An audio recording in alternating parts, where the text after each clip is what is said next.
Good afternoon, everyone. Thank you for joining us today. This is the FANAC Fan History Zoom on British fan history since the 1950s. We're fortunate to have with us Keith Freeman and Rob Hansen to talk about their experiences. I'm going to introduce Rob briefly, and then he's going to introduce Keith. I'm Edie Stern. So Rob Hansen, I think, is well known to all of us. But in case there's someone there that doesn't know Rob, he's been in fandom for more than 45 years. He is a noted fan historian and fanzine fan. He is a TAF winner. He published then Science Fiction Fandom in the UK from 1930 to 1980, I think, and has many other honors and accomplishments to his credit. We're glad to have him here and have him speaking with Keith. So if you're not already muted, everybody, please mute yourself unless you're talking. And Rob, please continue. Right. Today, as Edie said, I'll be interviewing Keith Freeman. Keith is a fan who actually dates back to the 50s. We actually don't have that many of those left in British fandom. We've lost, I think, all of our 30s and 40s guys. So Keith, I suppose, start at the beginning. Where were you conceived? Sorry, born. Where were you born? Well, I was born in North Kent, small, halfway between a village and a town.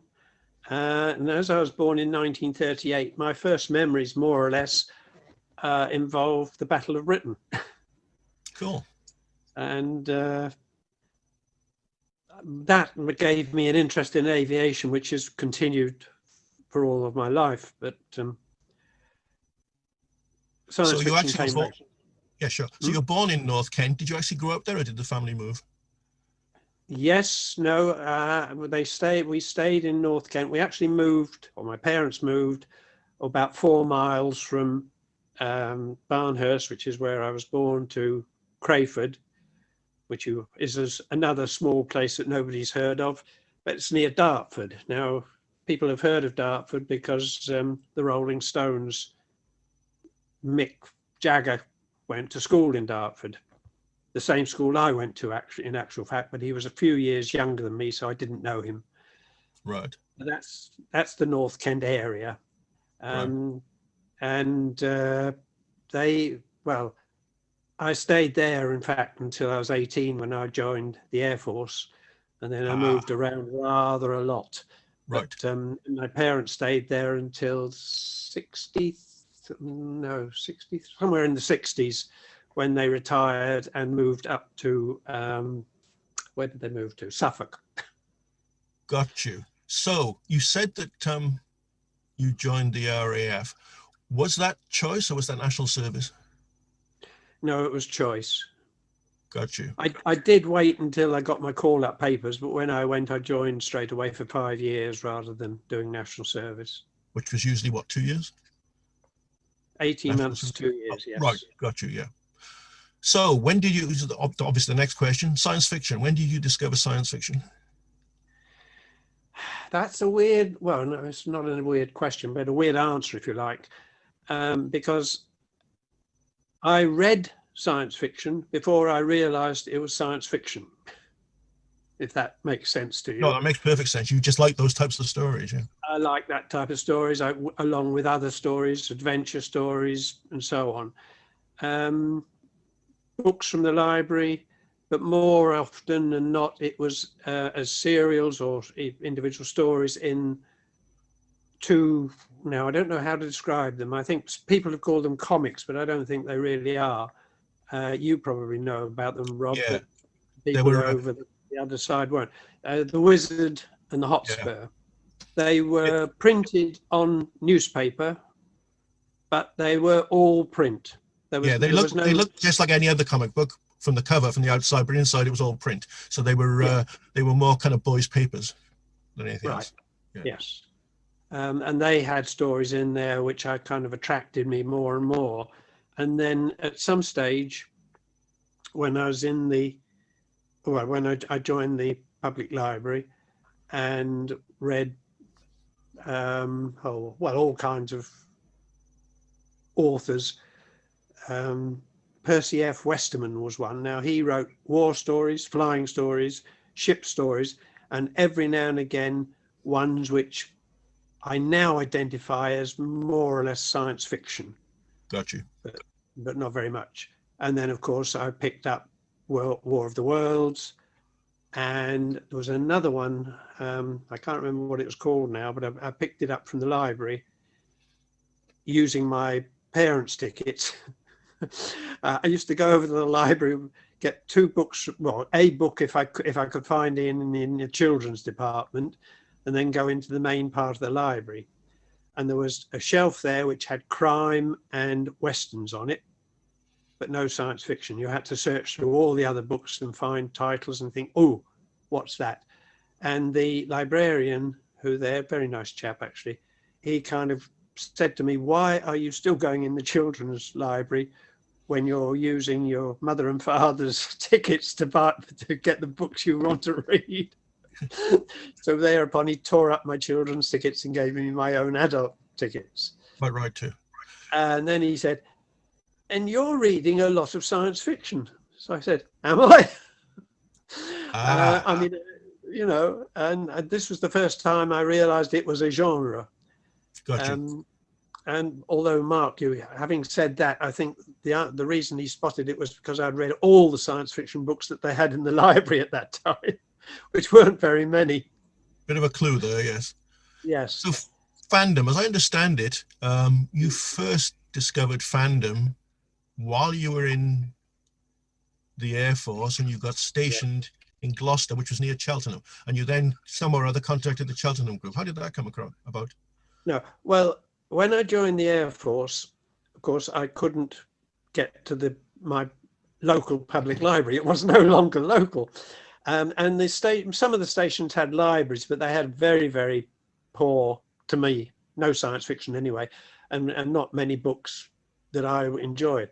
And I found, I don't know where, oh, I know, that's right, I picked up New Worlds, and I subbed to that, the Ted Carnell's magazine, New Worlds, and they had an advert for a science fiction book club postal library, which I joined.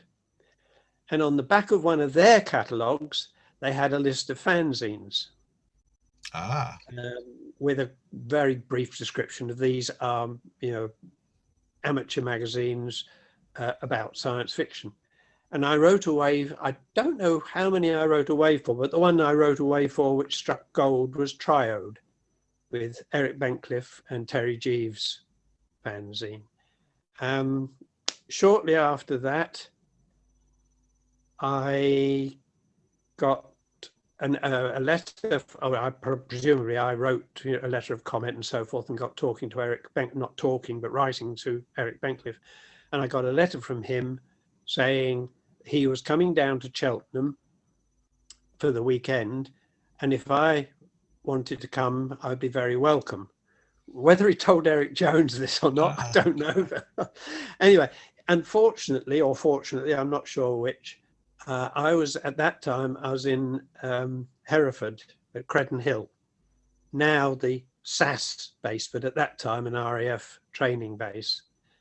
And I wrote back to Eric Bencliffe, get the right Eric, and saying, no, I couldn't come because on the Monday I had my final trade test examination, which obviously the RAF being my career at that time, I wanted to pass, and I didn't want to get there hungover and having forgotten everything I'd learned in the 14 weeks I'd been training. Thus that opportunity passed me by. I passed the exam, became a junior technician. Now, again, this is probably complete gobbledygook to most people. The RAF had a system of dual trades. The easier one to explain was aircraft fitter and aircraft mechanic. The fitter being not the senior necessarily, but the better trained aircraft who to deal with aircraft, airframes and so forth. Same with engine fitter and engine mechanic. And the engine fitter was started as AC2. Everybody starts as AC2 recruit. They've become an AC1, SAC, LAC, and then they were due for, they could be promoted to corporal. Whereas the fitter got an AC2, junior tech, corporal. He jumped the AC, LAC, SAC bit. And this was the same thing on the trade I'd picked, which was clerk statistics. And I jumped ahead of all the clerk progress effectively. But when after 6 months, I was a junior technician. I was ahead of all the SACs, LACs, and AC1s. And the other fortunate or unfortunate effect of all 14 of us passing the course was that they didn't have postings for 3 of us. So they posted us to RAF Record Office, which at that time was in Gloucester. Now, geography people, or people who know a lot of geography, will know that Gloucester is very close to Cheltenham. So I got in touch with Eric Jones, who invited me over to 44 Barbridge Road. I told me the bus, what stop to get off and how to get to Barbridge Road from the bus stop. I got on the bus, asked the conductor, the driver, there wasn't a conductor, just the driver, could he tell me when he reached that stop, which he did. I got off the bus, walked down the road, walked down Barbridge Road, past 44, thinking, should I or shouldn't I? Should I or shouldn't I? Coming back, I thought, oh, to hell with it, and went and knocked on the door. And that was my fate sealed. I was a fan. Member of the Cheltenham group. In fact, what they were actually doing, they were meeting at Eric Jones's house rather than they had a club room in Cheltenham, but they were meeting at the house because they were discussing and sorting out the order of St. Fantony, which I know you're going to come on to later, but there you are, it first started. I started. And as I wasn't going to the convention at Kettering, I was the person they practiced on pinning on the badges. I think I've still got the scars somewhere to prove it.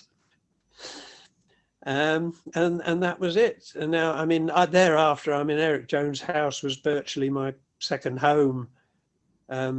Gloucester to Crayford was a fair journey. Gloucester to Cheltenham was no journey at all. Gotcha. So most weekends I was over at Eric. As I understand it from reading up on this, the impetus for St. Fantony, weirdly enough, was Eric Jones seeing in a shop window he could get badges made. And so he thought, we'll get the Bsra badge made, which for those of you who've never seen one, that's the Bsra badge. Yes. And so he had one made with SF, and he thought, no, I've got to do something that fits with this. And that's my understanding. So you obviously came in at the point at which they had the badges made, the badges, and they were then trying to figure out what they were going to do to go with this. That's right. Well, actually, there were 2 things they were aiming for. 1957, of course, was the first Worldcon in London. Yep. And it was hoped that there would be quite a few Americans. And they thought some kind of British, whatever the word is. Ceremonial. Ceremonial, yeah, okay, that'll do, yeah. Ceremony would go down fairly well. Now, Liverpool had already had this idea of honouring, if that's the word, fans by making them ex-presidents of the Las Fas, as it was then, club, without having to actually be ex-chairman, without having to actually do the onerous job of being a chairman. So the obvious people that Eric thought about were the people from Liverpool, as a kind of a reciprocal arrangement, and as a practice, see how it went over, whether it would be suitable for the Worldcon later in that year, which I also didn't go to, but that's another matter. Again, you're going to come to later. So, and that was why as I say, I had pins stuck in me. Audrey and Margaret did the pinning, and right. I was the pinned one. So this is all 1957, and as you said, the year of the Worldcon, which tragically you missed, but you did get to do something very few of us have done. You actually got to see, I understand, an H bomb going off. So tell us about all that. That's right. Yeah, in between I could have gone to the Kettering Convention. I was still here then, still here as in the UK, and then the three of us who were spare bodies at the record office doing various jobs I won't go into. One went. No, I think I was the first one to leave. Somebody came to me and said, how would you like to volunteer to go to an island in the middle of the Pacific? I said, that doesn't sound very good. They said, oh yes, they said, and of course, as soon as you're posted there, you'll get your tapes, you'll become a corporal. So I said, oh, that sounds better. So I duly volunteered and duly went to Christmas Island, where, as you say, the first bomb they exploded was a ground one on an island a little way away from Christmas Island, funnily enough called Fanning Island, Fanning, which I tickled my fancy. But then the next one they were going to do was going to be a live drop. I won't go into a lot of detail, except instead of wearing khaki shorts and a hat, which was our normal dress in there, somewhat informal, we had to wear khaki KD trousers, KD shirts, shoes and socks rather than sandals, and the floppy hats that they'd issued us with something like the Australian bush hat. Not nearly as good, just floppy linen. So that we duly had to do. We went. Now I was at there were three places on Christmas Island. There was the port of London, where all the goods came in on the ships, the main camp, and the airfield. And although I lived in main camp, as everybody did, apart from the people in the port of London, which were Navy, I actually worked at the airfield in the MT, motor transport office. So we were there out at the airfield. We went and we stood with our backs to a building, facing across the road, the station headquarters. These were two of the very few permanent buildings that were there, and there weren't just tents. So we stood there, and the tannoy gaily told us, didn't see the aircraft take off, although it must have done, obviously. Anyway, they were saying the Valiant is now beginning its run-in. We thought, oh, good, that's interesting. And then now you can see it, and what we couldn't see the plane, but we could see the contrail, many miles up and many miles away, but coming directly for us. And then whilst it was still several miles in front of us, they said, and he is about to drop the bomb. The bomb has been dropped. So we thought, well, I thought anyway, well, I only hope the laws of physics still obeyed, and it will continue down, not only down, but also along the path of the bomber, which had, by the way, did a smart left turn and shot off at right angles to where he'd been going. And then they said the bomb will explode in, I can't remember how many seconds, I think it took minutes to drop that far. It will drop that far. Everybody close your eyes and put your fist in front of your eye like that. Can you see? Oh, both of them. I'll only use one because I want to see it. So that's how we stood. And then they said, I think they counted down, the usual to 9, 8, 7, 5, 4, 3, 2, 1. And on 1, I saw every bone in my hand. Wow. I was facing away from it, but I still saw every bone in my hand.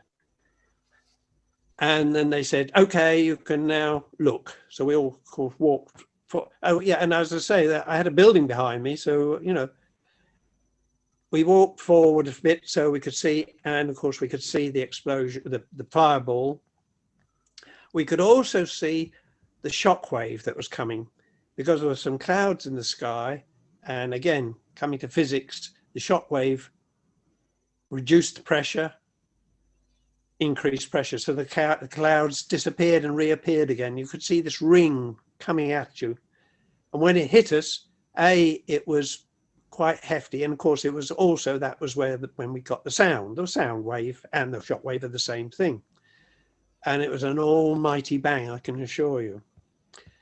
The other order that had gone out was that everybody who had offices with windows had to leave the windows and doors open. The accounts officer refused to do that in the room where all the money was kept in a safe. The shockwave smashed that wall in. Oh, it was wooden wall. I mean, it wasn't a brick wall. They were all wooden buildings. That wall was smashed in. This was 12 miles away from where the bomb had gone off. Wow. So you got a big dose of x-rays by the sound of it. Yes, nobody mentioned that at the time.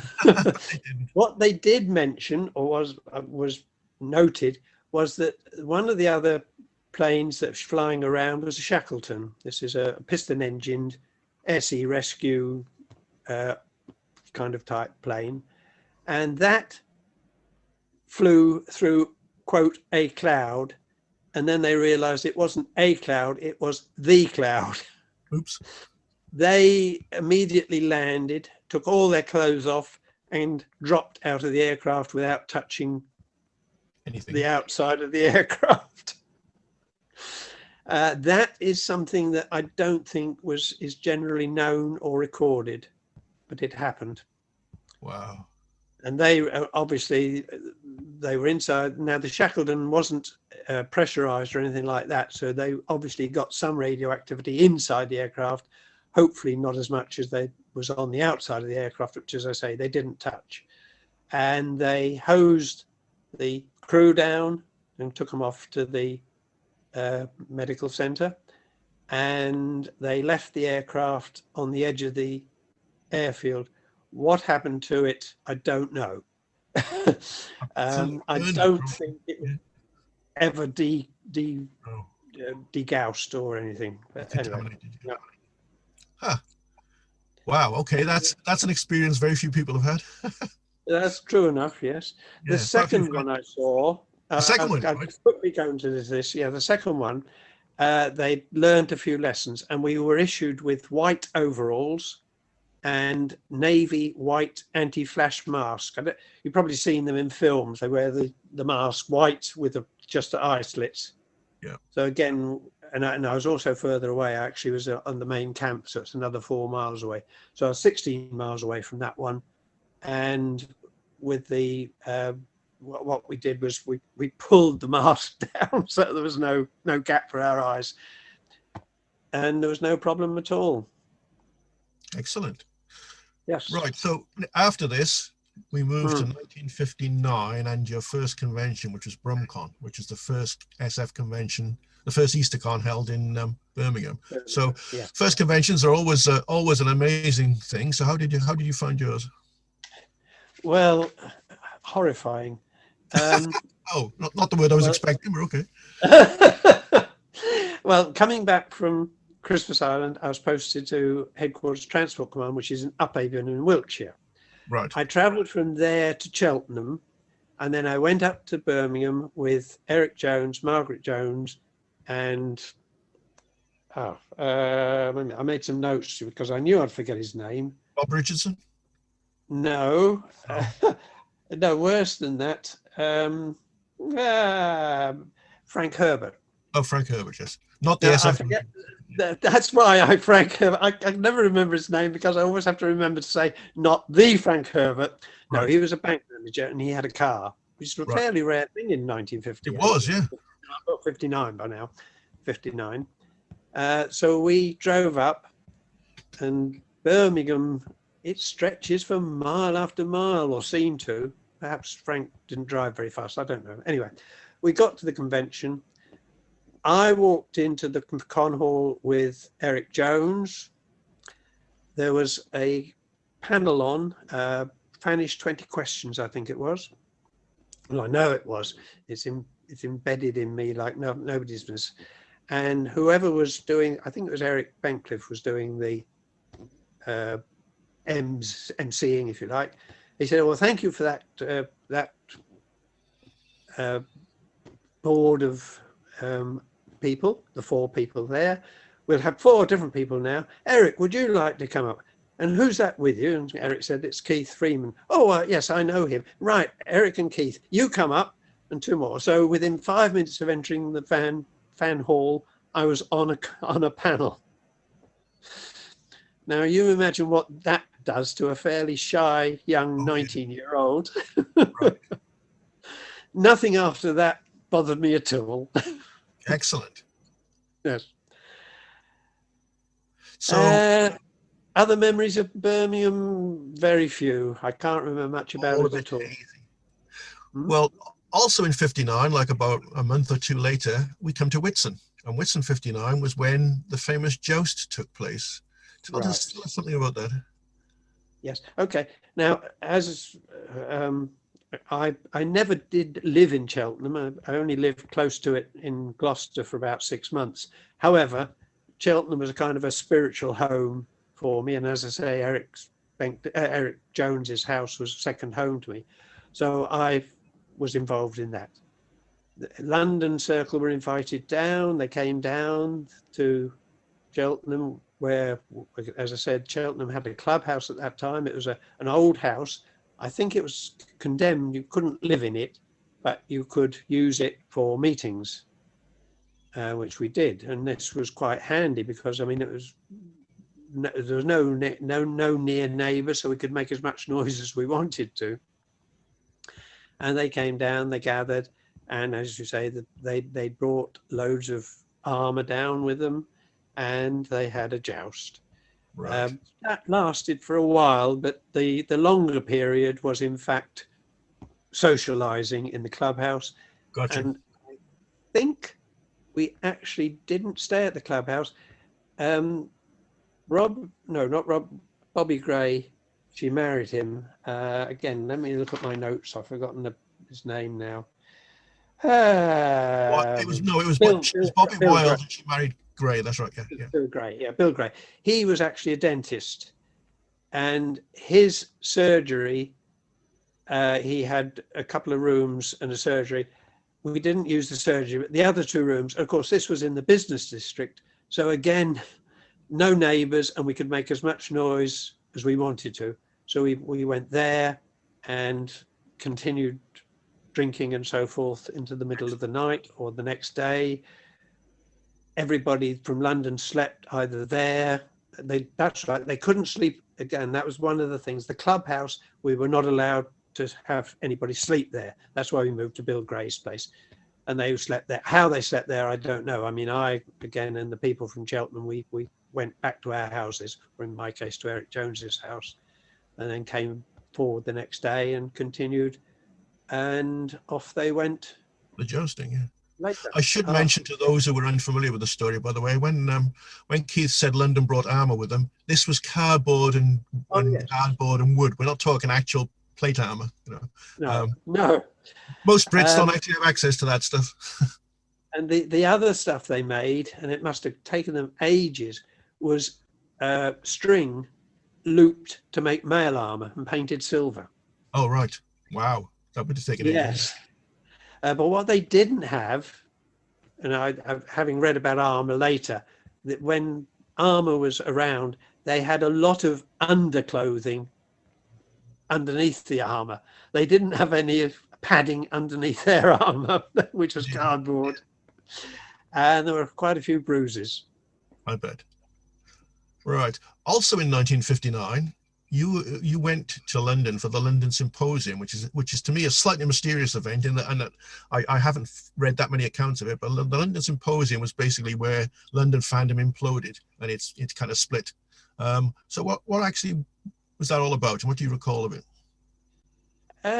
Basically, it was just a party. I mean, okay, they called it a symposium for some reason, but it was just a social affair, a few talks, a few films, a few other things like that, but basically just a get together. And to be honest, again, it might be my memory that's playing me tricks. I don't remember anything any split happening at the time or anything happening there which led to the split. But it Right. obviously did. Right. So, all right. So you were basically oblivious to that going on. Okay, that's fair enough. Mm. Where was it actually held? What was it actually? A room above a pub or what? No, it was a restaurant. Oh, right. Oh, okay. Why it wasn't open, I don't know, but it was a restaurant. A closed restaurant. Closed Oh, restaurant, yeah. Mm. I think that was organised by Sandy Hall. right. Sandra Hall. Sandra Hall, yes. I say organised it. I think she organised it. What contact she had, I don't know. But she seemed to be the one to do that, the organising of the place. Right. Right. So got you. The next was it sometime in the next couple of years you met Wendy or not? As I said, when I came back from Christmas Island, I went to RAF Uphaven, and she was a WAF, but I didn't meet her straight away. I met her a couple of years I was there, so I met her probably in it must have been 1960. Got you. Yeah, because we got married in 61. So right. Was she into SF at that time, or did she just come along to cons with you? No, after? she came along to cons afterwards, but before then, I took her up to Liverpool because there was kind of almost a procedure of when Eric Bencliffe did the same thing. When you've found somebody and you wanted to marry him, you took them up to the Liverpool group and had a part where they were having a party. If that broke everybody was happy at the time, you could marry them. If they went away disgusted with what had happened, it wasn't going to work, right? Yes. So, and Wendy fitted right in with everybody straight away. Excellent. And that was it. I remember her. What is it? Oh, that's right. The staircase at one convention, she went up and said, "Who are you?" And the poor bloke said, "Ted Carnell." And she said, "And what do you do?" Oh dear. But Ted, being a gentleman, explained carefully what he did.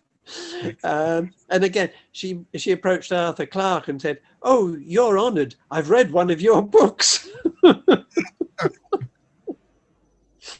Yeah, there was no stopping her. Yeah. Right. Moving forward slightly, in 1962, Bob Richardson died, and I gather for a while that was kind of the end of St. Fantony. Well, yeah, that kind of put a bit of a downer on it because he was, I mean, he was the one who was into armour anyway. Yes. Right. So I put a damper on, and then you revived it in '64. So whose idea was that? Was it just you decided enough time had passed, or what? Since Bob had died? I can't really remember what the reason was. There was some reason for it, but I don't know. I think it might well have been. Where was '64 held? It was 64 was the second Peterborough con. So it was RepeaterCon. Peterborough, that's right. Yeah, I think the people organising were actually the London group, if I remember rightly, and they may be asked for it to be held because they were short on things to do or things. Right. Yeah. Since we're talking about St. Fantony, I should point out that's the St. Fantony certificate you got when you were ennobled, as it were. That's right, yes. And here is the original Eddie Jones artwork, which all manner of things have ended up with me over the years, and that's kind of it. So this is somewhat more detailed than the print because all that fine detail there got a bit kind of fuzzed out as it was printed. Yes, that's right. Yeah. And in fact, I sent you something else this afternoon. I don't know whether you saw it or not. Oh, you did, and I've listened to it. Yes, I will add that to my website. Yeah, I thought you might. Earlier this afternoon, go on, you explain what it is, Keith, you sent me. Okay, well, I found it. I was looking for something else to do with St. Fantony and came across David Kyle's explanation of St. Fantony that was in a fanzine and that he put in Wikipedia. And this also had something from Stan Nuttall, very good friend, Liverpool fan. And then I found, when I was looking through, had I got his original letter, because the article in Wikipedia at one point goes really off the rails. I won't go into that, doesn't matter. Anyway, and I found this recording which Stan Nuttall had done of the introduction to, so this was done so that we could have this being played whilst the people doing the ceremony trooped onto the stage. Right. And that's what he did. It's fairly short, and then there's a bit of a gap, and then there's some fanfares and so forth which could be used during the ceremony. Ah, right, exactly. Because when I listened to it, I thought, well, this is interesting, but I didn't quite have the context. So that was what it was. It was actually played before the ceremonies. Right. I shall definitely add that to our website a bit later. Okay. Yeah. 1967, Eric Jones died. I assume that put the kibosh on St. Fantony again for a while, did it? Again, that's right. Yes, this was something which, because I mean, although Bob had quite a lot to do with the formation, Eric was really the guiding spirit. Unfortunately, he died, as you say, and you know, people weren't very happy about. Well, I won't say people weren't very happy, but we just decided no, we didn't want to. You had to go on it a bit. Yeah. Yeah. Right. 65, 66 was something that I know very little about. I don't know whether you remember it. The Damned Patrol, which was an APA devoted to aviation, and basically fans who were into aviation. That was what this particular APA was. Tell me something about that you may remember. Very, very little. I had a feeling that was going to be the end. The only thing I do remember was that I'll read this out because otherwise I'll go off thing with you. Can't even find it now. Right, yeah, that's right. It wasn't an APA, it was just well, I suppose it was, but I didn't belong to the APA. I just got the one fanzine from them, and I haven't got any copies because I gave all my fanzines to Greg Pickerskill a few years back now. Anyway, but I do remember that among the copies that were sent to me, it was one with an article on it talking about designing an aircraft, and then the following issue they chided the readers for not spotting the article effectively was reconstructing the Spitfire. And in fact, that was something I had noticed, but I thought it was too obvious to actually comment on. Got you. Was that That's the only thing I remember. Was that Beryl Mercer? Because I know Beryl Mercer worked as a mechanic on Spitfire. Mimosa was the fanzine. Mimosa. Yeah. Right. Yeah. Huh. Now, the BSFA. You eventually ended up as vice chairman, but how did you first get involved running the BSFA? Because you were associated with it for a very long time. Well, I joined it as soon as I heard about it. Again, writing my little letter from Christmas Island and waiting for a couple of weeks and getting an answer. And I joined it. I was member 28, actually. Pretty damn early. Yeah, fairly. And then I was just a member, no more than that, until the BSFA almost crashed. And Dave Kyle kind of shook it about and decided to, it ought to be not restarted, but made sure it was going properly. And I think at that time, Dave Carr was living in Weybridge. Yeah. I was in Reading, again, not too far away. And in fact, of course, Wendy and I were godparents to to Kerry Kyle. I'm still her godparent, I suppose. And we went over to Weybridge, not every weekend, but quite a few weekends. And he more or less said, we need a treasurer. Keith, you're a mathematician, you can do it, can't you? Right. And being an idiot, I said yes. So I became the treasurer, which I was treasurer for a couple of years. And then, well, being treasurer, I was on the committee, and then I stayed on the committee, although I persuaded somebody else to become treasurer. And then somebody kind of said, you've been on the committee several years, it's about time you took over as vice chairman, which I did. Right. So was that was that when the BSFA was reborn? Because the BSFA collapsed in the mid-70s and then was reborn afterwards, wasn't it? So were you treasurer and vice before or after the? No, sorry, was it the 70s when Dave Carl kind of, yes, not reinvented, but brought it back to life again? Yes. So that was the 70s. Because oddly enough, there was somebody from Cheltenham who was also somewhat involved in getting that going, which was Graham Poole. But by that point, he was a kind of solitary fan in Cheltenham because there was no real group as such at that point. That's right. Well, he wasn't in Cheltenham. He was in Oxford by then. Oh, right. Okay. Never mind. Because I remember that because he wrote to me saying we ought to form a club, the Cheltenham Rim Runners. Oh, okay. A club of two. Anyway, Yeah. so that didn't come to anything very much. Yes. No. The other up till that point, I'd just been a member, happily reading the fanzines and so forth and so on. But then, as I say, and of course later on from there, I took out. Well, I didn't take over, but I was responsible for the membership list. Right. Which, because I'd got access to the Reading University computer, so it was on punch cards. If anybody remembers punch cards, oh, somebody there's grinning. Yes, they remember punch cards. We're all very old, so yes, we remember punch cards. Yeah. Yeah, it's punch cards. Running it every now and again, every time through, and getting the address labels on ordinary printing paper, and then gluing them onto envelopes with glue, because there weren't any. The printers we used were the 128 wide printers, didn't have the short, A4 printers at all. And also where I worked, we had a classroom which weekends was free. So a weekend was designated as the collation weekend. The stuff would be delivered to me. I would put it in one side, and then the weekend we would collate it, put it in the envelopes and so forth. And the following Monday or Tuesday, I would have to go down into Reading and get them all off into the post. And at this time, I think a maximum size of the BSF was something like 1,000 people.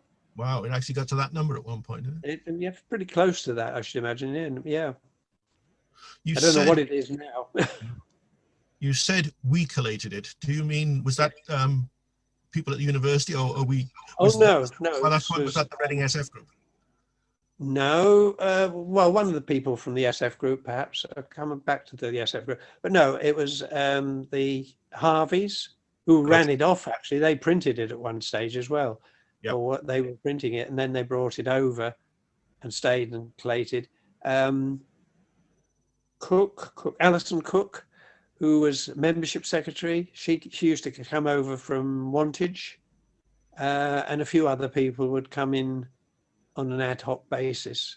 So there were about 6 of us, maybe 7, which was just about doable. Got you. Yeah, you walking around the table in the usual fashion. Yeah. Mm. I mentioned the Reading SF group there. I gather that started in 1974. You and Chris Fowler formed it. This was a very long-running group. Is it still going, or has it wound up, or what? Well, no, I think there's been a misapprehension here. What I started in 1970, if you say 1974, I'll believe you. Memory's not that bad. The Reading University Science Fiction Group. Right. Okay. This was a students' union affair, right? Which I could belong to as I was a staff member, but and that got a fair, well, I don't know, 20, 30 students, none of which fandom didn't get inoculated into any of them. And then the later Reading group I had nothing to do with was basically Dave Langford and Martin Hoare. Got you. And there was somebody else, and I can't remember his name now, but I never even went to any of their meetings. I can't remember why not now, but one reason or another. So that was a separate matter. I doubt very much whether it still exists. I don't know. You'd have to ask Dave Langford about that. Ask Mr. Langford at some point.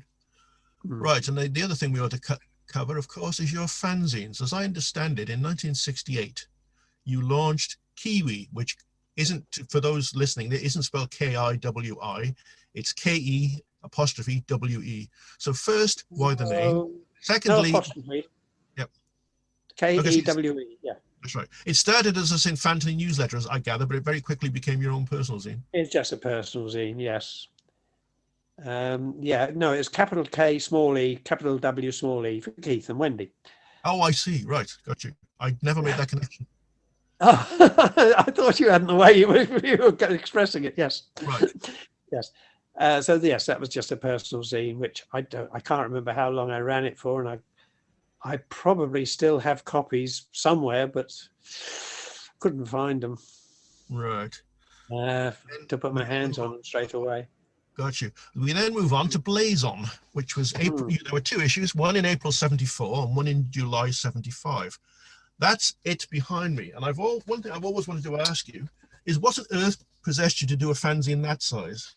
That's kind of ridiculous. I mean, plus this is all litho, so it must have cost a fortune, the first one. Needless to say, the second one was A4, so it wasn't that at all.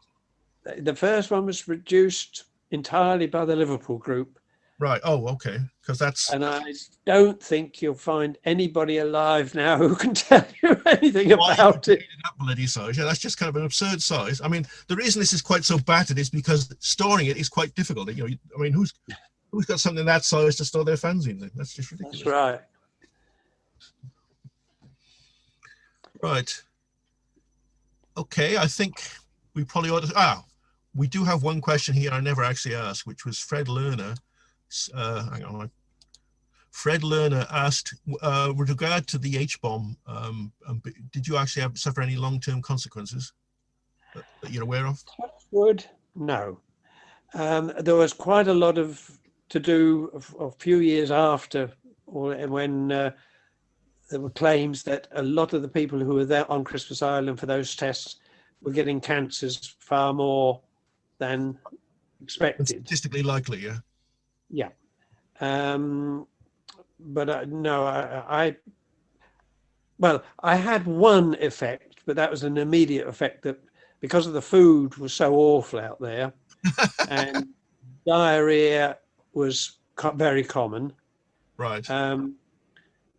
So when I came back, I'd not got anaxaria, but I had a kind of aversion for it. My stomach had literally shrunk.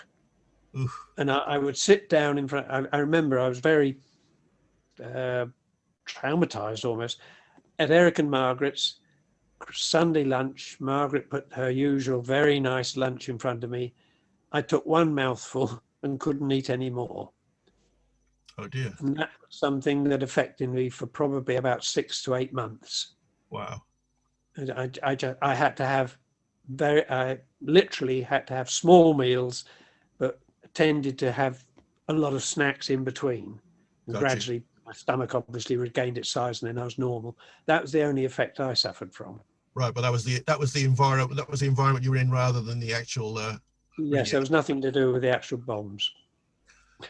And another thing, actually, Bill Burns has said it's likely Harry Nadler printed Blazon. And also Edie asked me to hold it up so that you can see a bit better. Yeah, that's the cover. It's actually a really nice production, but it's just an absurd size. Yes. If ever I scan this, right. if ever I scan this, it's going to have to be 2 scans per page because I just can't get that on my scanner. Right. I think we've more or less covered all the main stuff now. Does anybody have any questions they'd like to put to Keith? Here's Kurt Phillips has asked, can he still apply directly to you for membership in St. Fantony? He reckons he'd look really good in one of those blazers. You might well do, Kurt, but there aren't many of these badges still around. I mean, that happens to be Arthur Thompson's, because this is Arthur Thompson's certificate. I inherited a lot of Arthur Thompson's stuff when he died, so there's his certificate. He was apparently made a member the 14th of April 1968, and obviously he was given the badge as a consequence, but he never ever sold it onto a blazer, so this may be one of the very few unsold on ones that are left.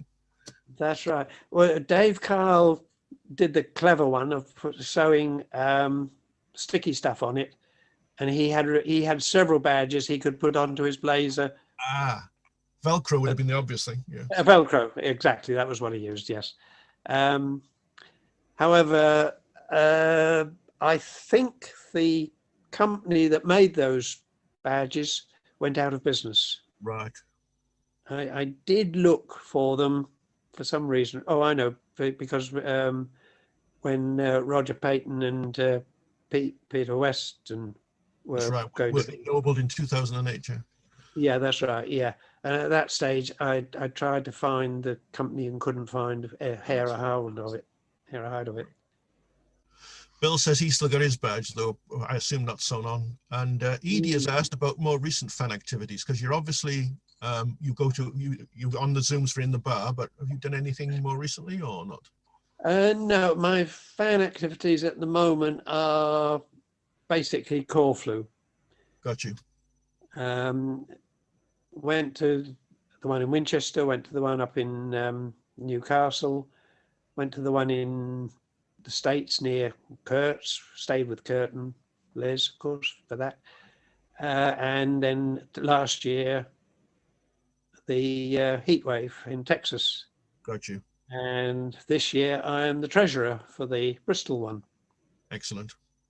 If you're going to maintain any and I've what shall I say? Got put my membership. I've got my membership of next year's, although I haven't booked my flights yet. Got you. Spike says it was lovely meeting you at College Station. So Yeah, the feeling's mutual. Put it that way. Spike and a lot of other people I met there. Great bunch of people. Great convention. It is. I mean, the point is that the Corfu is a small convention. yeah. And more than about 70, well, no, more than 100, you just can't meet everybody that you want to meet. You can't speak to them for any length of time. I probably would enjoy a larger convention, but only within a subgroup within it. So, but the Corfu is the right size for me at the moment. Oh, I absolutely agree. Jerry's asked when the last Fantony introduction was, but that was obviously Roger and Peter at the 2008. That's right. Yes.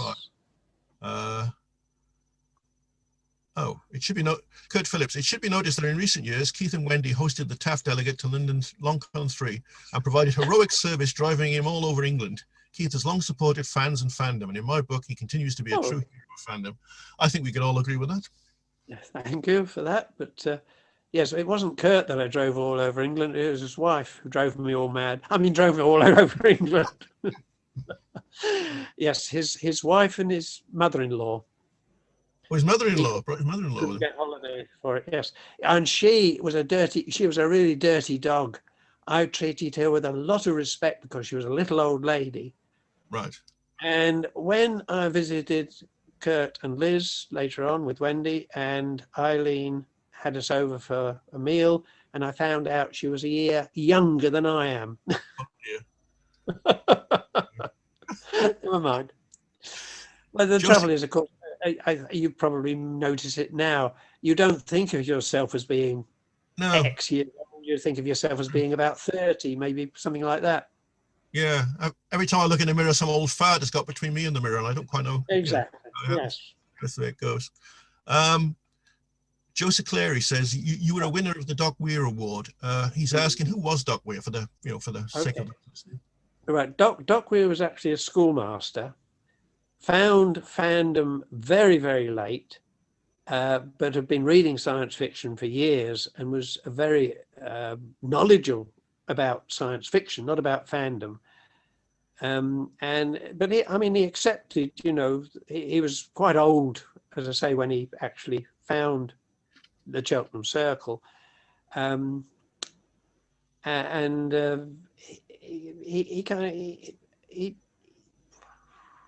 3-4 years from finding until he died. That, yeah, then he died.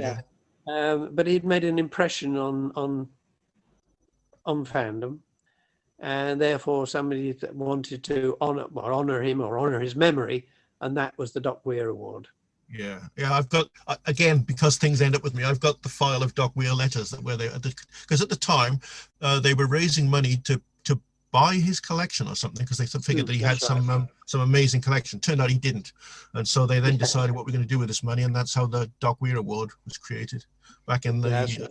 Yes. I mean, we thought he had an amazing collection because he had an amazing knowledge, Right. and his memory must have been really almost photographic because he said, "Oh yes, about halfway through that book, he did so and so and so and so." So we assumed he got the books and could look it up, but he didn't. Yeah. Gloria has asked, the H-bomb experience, did your SF reading taste change as a result?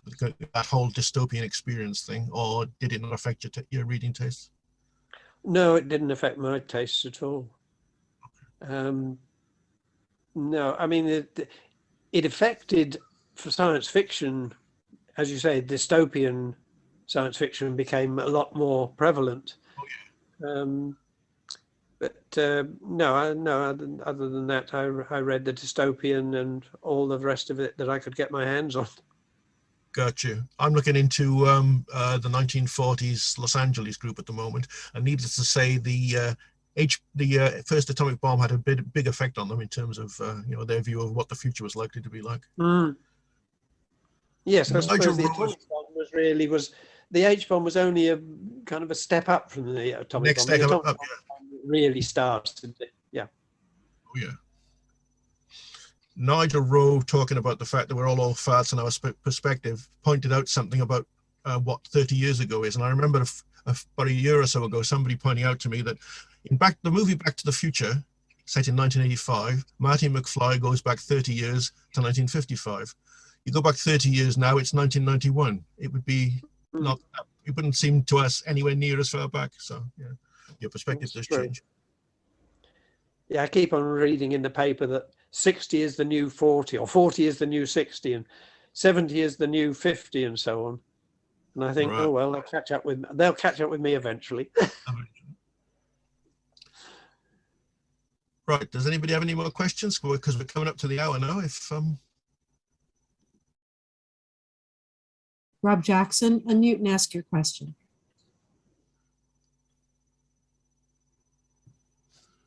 First, you have to do the unmute part. Yes, I just pressed it once. Yeah, I was going to mention that that there's an after the bomb story set in fandom in Sandra Bond's anthology, Dangerous Visions, or Dangerous Visions, how to pronounce it, which is called through special publication this year, which it's a brilliantly evocative story by Charles Burby called Big Name Fan. It's all reminiscent of the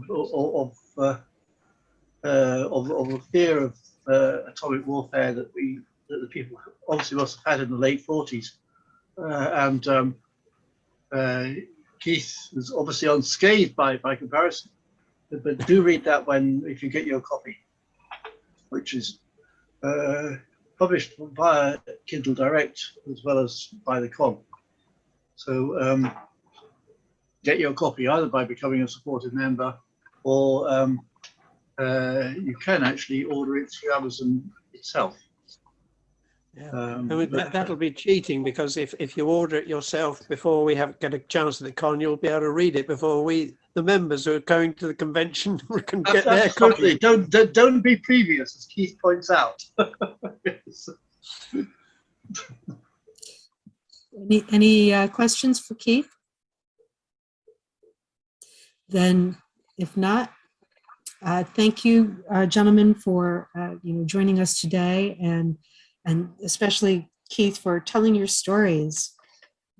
Very memorable indeed.